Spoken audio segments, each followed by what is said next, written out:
Alright, what's up guys? So today I'm gonna show you how to clear your oil maintenance light on 2021, 2022 and newer Toyota Siennas. So first, my car is running right now. I'm gonna start the car. After the car is started, you have everything coming out. 1 second. And now we're gonna go use this little button to go out of it and use those little arrows to go into the settings, which is this little gear. And then you're gonna go down all the way to vehicle settings and press OK and hold it.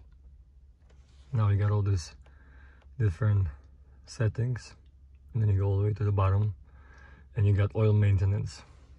You press OK and then you press again OK. Yes. Reset complete. See? Perfect. And you can actually adjust your miles. Right here it says 10,000 miles. But you can adjust this.